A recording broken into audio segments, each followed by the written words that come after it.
안녕하세요. 진학사 홍쌤입니다. 며칠 전 드디어 어디가를 통해서 전국 대학들의 작년 입시 결과가 발표되었습니다. 학생들이 수시 지원 전략을 세울 때 가장 눈여겨보는 항목인데요. 이거 그대로 믿고 지원하면 될까요? 아니죠. 그래서 오늘은 과거 입시 결과를 어떻게 해석해야 되는지 5가지 포인트로 설명드리려고 합니다. 첫 번째로 입시 결과는 오르내린다는 겁니다. 그럼 어떤 학과들의 변화폭이 클까요? 그걸 추측해 본다면 지원하는 데 도움이 되겠죠. 두 번째는 수능 최저 기준의 변화에 따라서 입시 결과는 변할 수 있다는 거고요. 세 번째는 입결을 볼 때 그 기준을 확인해야 된다는 거예요. 그리고 네 번째는 충원 인원보다 비율에 신경 써야 한다는 것. 그리고 5번째는 학종에서 입결이라는 건 큰 의미가 없다라는 것에 대해서 설명드리겠습니다. 첫 번째로 입결은 매년 변하는데요. 그건 학생들의 지원 심리에 영향을 많이 받기 때문이에요. 한양대 화학공학과의 최근 3개년 입시 결과를 살펴볼게요. 2021학년도에는 70%의 컷, 그러니까 합격생이 10명이라면 7등이 성적이 1.1 정도였습니다. 매우 높은 성적이죠. 한양대 교과에는 최저 기준이 없는데 최저를 맞출 수 있다면 웬만한 의대도 합격할 수 있는 성적인 거예요. 그럼 이 화학공학과의 다음의 입결은 어떻게 되었을까요? 2.07로 입결이 확 내려왔습니다. 그 전년도에 1.1이라는 입결을 본 학생들이 겁을 먹은 거죠.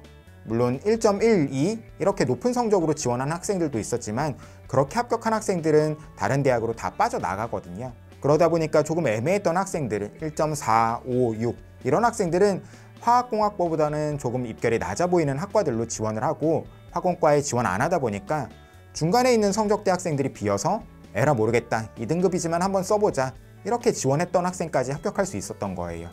그럼 또 그 다음의 입시 결과, 작년에는 어떻게 성적이 바뀌었을까요? 1.25로 입시 결과가 다시 높아졌습니다.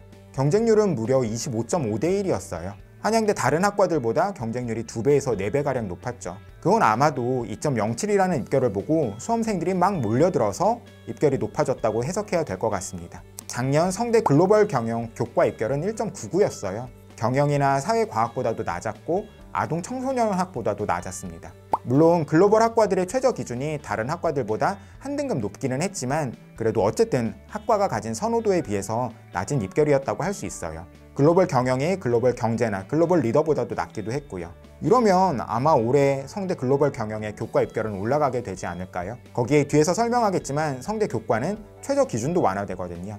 반대로 작년에 선호도에 비해서 입시 결과가 높아 보였던 학과들도 있긴 했습니다. 연세대의 사회복지학과는 입시 결과가 1.28로 발표되었는데요. 이 성적은 연대 추천형 인문계열 학과들 중에서 가장 높은 성적이었던 거예요. 언론 홍보 영상, 사회, 정치, 경영, 경제, 심리 이런 인기 학과들보다도 높은 성적이었죠.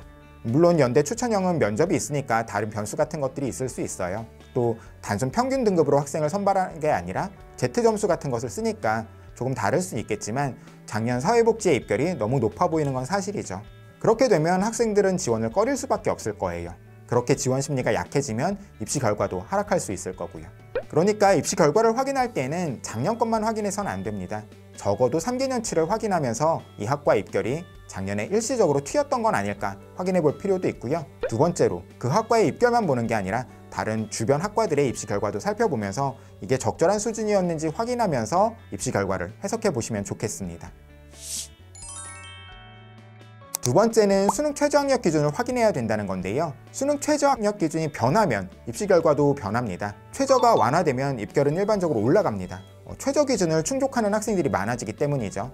고려대 교과전형은 2023학년도 최저가 2022학년도에 비해서 한 등급씩 완화되었었는데요. 학과들의 입결을 평균 내보면 2022학년도에는 1.78이었는데 2023학년도에는 1.67로 올랐습니다. 고려대학교 발표에 따르면 학교 추천 최저 충족률이 2022에는 42.8%였는데 2023에는 62.4%로 올랐거든요. 20%나 올라갔죠.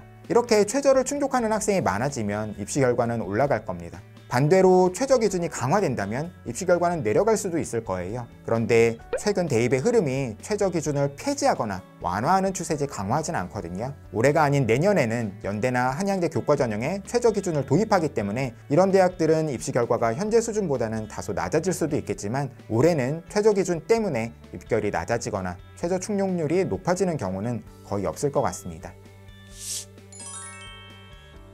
세 번째는 입시 결과의 산출 기준을 확인해 보라는 건데요. 일반적으로는 대학들이 국어, 수학, 영어, 탐구 과목의 등급과 단위수를 가지고 평균 내서 학생들을 선발하는데 그렇지 않은 대학들도 있죠. 대표적인 대학이 가천대나 동국대, 서울여대와 같은 대학이에요. 가천대는 4개 학기의 성적만 반영하기도 하고요. 또 성적이 우수한 순서대로 가중치를 둬서 학생을 선발하죠. 그런데 발표한 입시 결과는 가천대식 내신이 아닙니다. 학기별 반영 비율을 고려하지 않고 내신 등급 평균으로 발표를 해요. 그러면 내가 입결을 확인할 때에도 가천대식으로 산출하고 입결을 비교하면 안 되겠죠. 반면에 서울여대는 서울여대식으로 영역별 상위 3과목씩 총 12과목 성적만 반영한 걸로 입시 결과를 발표합니다. 그러면 내 성적과 비교할 때도 서울여대식으로 산출해서 비교해야 되는 거예요. 대학이 어떤 기준으로 입시 결과를 발표했는지까지 확인하고 내 성적이랑 비교해야 된다는 점 잊지 않으시길 바라겠습니다. 네 번째는 충원 인원이 발표가 되는데 충원 인원이 아니라 충원 비율을 계산해 봐야 된다는 점 말씀드리고 싶어요. 작년 한양대 교과 데이터 사이언스 학부의 충원 인원은 20명이었고요. 물리학과는 16명이었습니다. 큰 차이가 안 나 보이지만 어쨌든 데이터 사이언스의 충원이 더 많죠. 그럼 나도 추합을 누리면서 써보는 거니까 조금이라도 더 많이 충원이 있었던 데이터 사이언스로 지원해봐야지 이렇게 생각하실 수도 있는데요. 그렇게만 보시면 안 됩니다. 왜냐하면 데이터 사이언스의 모집 인원은 10명이었고 물리는 4명이었거든요. 데이터 사이언스는 10명 모집에 20명의 충원이 있었던 거라 충원율이 200%였고 물리학과는 4명 모집에 16명이 충원 합격했던 거라 충원율이 400%였던 거예요. 작년으로만 보면 물리학과로 지원했을 때 충원 합격 가능성이 훨씬 높았던 거죠. 물론 이렇게 단순히 충원 인원, 충원 비율만 놓고 지원 전략을 짜면 안 되겠지만 입시 결과를 볼 때에는 이런 측면까지 고려하셔야 되는 겁니다. 마지막으로는요, 조금 뻔할 수 있지만 학생부 종합전형에서 대학이 발표한 입시 결과를 보고 지원하는 건 큰 의미가 없다는 건데요. 예를 들어서 경희대가 발표한 작년 네오르네상스의 학과별 등급을 보면 평균이 가장 낮은 곳이 물리학과와 화학과로 4.3이었습니다. 서울에 위치한 학과들이죠. 그런데 국제 캠퍼스에 위치한 응용물리와 응용화학은 2.3과 2.4로 서울캠보다 성적이 높았습니다. 그럼 내가 한 3등급 되니까 서울에 있는 학과로 써야겠네 이렇게 생각하실 수도 있는데 이것도 그러면 안 되겠죠. 서울캠의 평균이 낮았던 건 특목고나 자사고 학생들 때문이었습니다. 경희대는 합격자 분포까지 발표를 하는데요. 화학과 같은 경우에는 1등급 후반 학생들 중에서 몇 명 정도가 합격하고 2, 3등급 대에는 아예 합격자가 없다가 4, 5등급 대에서 합격이 생겼어요. 그런데 이 4, 5등급 혹은 6등급 이런 학생들을 일반고 학생이라고 이해하면 안 되겠죠. 이 학생들 때문에 평균은 4.3으로 낮았지만 일반고 학생이라면 1등급 후반은 돼야지 합격했었던 거예요. 그러니까 학종으로 지원할 때에는 입시 결과를 보고 지원 여부를 결정하시면 안 되고요.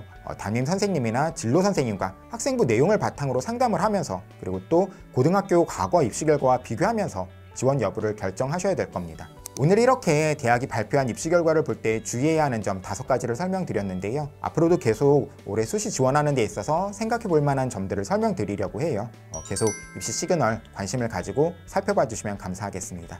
감사합니다.